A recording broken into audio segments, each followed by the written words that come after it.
यह महाभारत काल की बात है, जब भारत के एक जंगल में एकलव्य नाम का एक बालक अपने माता पिता के साथ रहता था। वह अनुशासित बालक था और उसके माता पिता ने उसकी परवरिश अच्छे संस्कारों के साथ की थी। एकलव्य की धनुर्विद्या में बहुत रुचि थी, लेकिन जंगल में इसके लिए साधन उपलब्ध नहीं थे।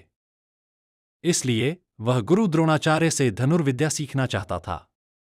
गुरु द्रोणाचार्य उन दिनों राजकुमारों अर्थात पांडव और कौरवों को धनुर्विद्या सिखा रहे थे और उन्होंने भीष्म पितामह को वचन दिया था कि वह राजकुमारों के अलावा किसी को भी धनुर्विद्या का ज्ञान नहीं देंगे।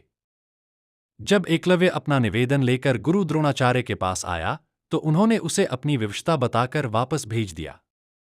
इस पर एकलव्य बहुत दुखी हुआ, लेकिन उसने यह प्रण लिया कि वह द्रोणाचार्य को ही अपना गुरु बनाएगा।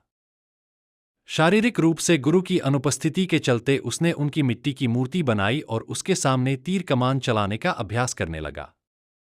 देखते ही देखते वह एक उम्दा धनुर्धारी बन गया। एक दिन की बात है, जब गुरु द्रोणाचार्य अपने शिष्यों के साथ धनुर्विद्या का अभ्यास करने जंगल की ओर आए।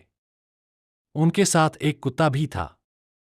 उस समय एकलव्य भी जंगल में धनुर्विद्या का अभ्यास कर रहा था।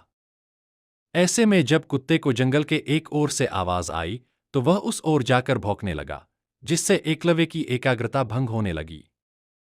इस वजह से कुत्ते को चुप करवाने के लिए एकलव्य ने उसके मुंह में कुछ इस प्रकार बाण चलाए कि उसका भौंकना भी बंद हो गया और उसे कोई चोट भी आई। कुत्ता वापस द्रोणाचार्य के पास भाग गया। जब उन्होंने कुत्ते को देखा को उन्हें अपनी आंखों पर विश्वास नहीं हुआ और उन्होंने सोचा कि इतना अच्छा धनुर्धारी कौन है जिसे धनुष बाण की ऐसी विद्या आती है। जब उन्होंने जाकर देखा तो उनके सामने हाथ में धनुष लिए एकलव्य खड़ा था। अपने गुरु को देखकर एकलव्य ने उन्हें प्रणाम किया।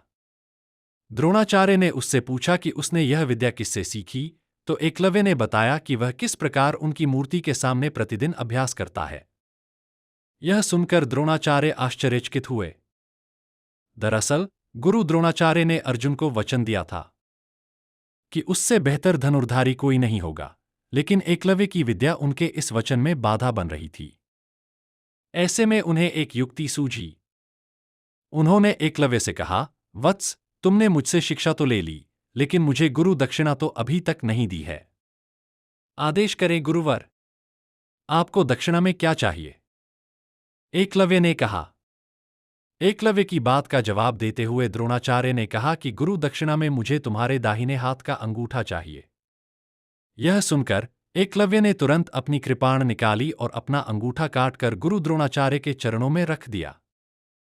इस घटना की वजह से एकलव्य का नाम एक आदर्श शिष्य के रूप में आज भी याद किया जाता है।